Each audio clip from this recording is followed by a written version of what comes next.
It's time for another double shot. This time we take on a very ludicrous idea from the state legislature that just got even more ludicrous. Did you guys see, what was it, last week, a couple weeks ago? Somebody's proposing, I'm going to read this because I'm going to get this wrong, but somebody in our state, a Democrat, Representative Lisa Parsley, is recommending a study to be done voluntarily by farmers in Washington state for them to measure, I don't know how they go about doing this, but they measure how much methane their cows are releasing. Cow farts. Farts. We can just say it. It turns out it's because I did a research into this. Tell me about this. It's very difficult and expensive to go ahead and measure the methane emissions. And it's not voluntary, by the way.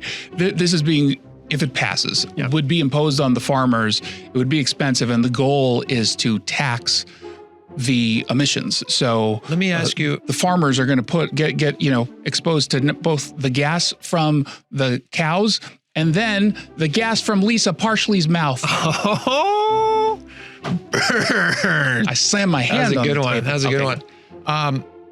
But it's not called a gas tax because they already have that, but that's fuel for cars. This is a different kind of gas.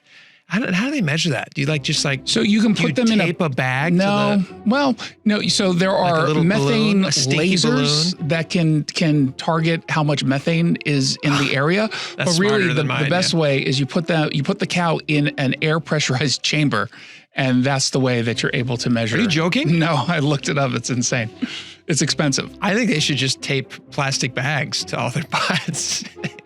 It's a smarter idea. All right. So this is what the response was. A Republican said this. I think this is pretty funny. He suggested that if this is about climate and how much people should be taxed then it would go into the CCA, the Climate Commitment Act.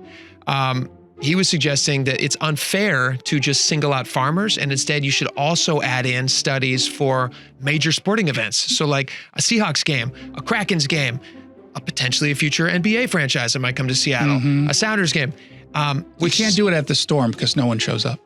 It would be very low tax. Be no farting there. It wouldn't happen. Also, girls don't do that. So anyway, that's a suggestion that's kind of, some people are taking it as a joke. But everyone's taking it. It's clearly a joke. Do you think it's a joke? It's 100% a joke. No Republican supports the idea of a methane gas tax against farting cows. And so all I think this lawmaker, who was it? I think it was Clicker. The only reason why he was doing this was because he wanted to point out the absolute absurdity. And of course, why not just assume that the slippery slope will then get to that point? If you're going to target gaseous cows, why not do the same for X, Y, and Z? In this case, it would be sports fans. The Democrat, Mark Clicker is the guy who's the Republican. The Democrat who proposed the cow tax. She's a veterinarian, so she took it upon herself to explain why cow farts and human farts are different. She says cows are herbivores. Their diets and their bacterial population within their guts are radically different than ours, so the amount of methane produced through their eradication of flatulence or burps and farts are going to be different than ours.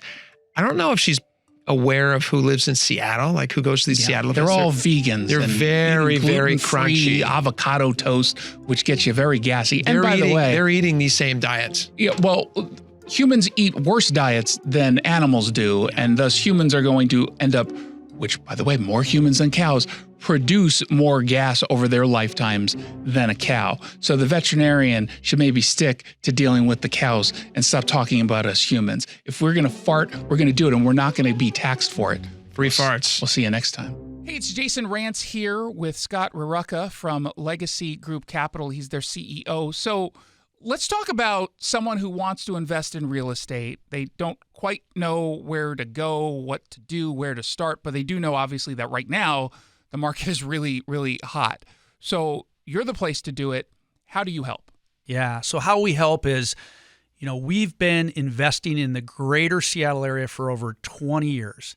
And we have a historical track record that is we're super proud of.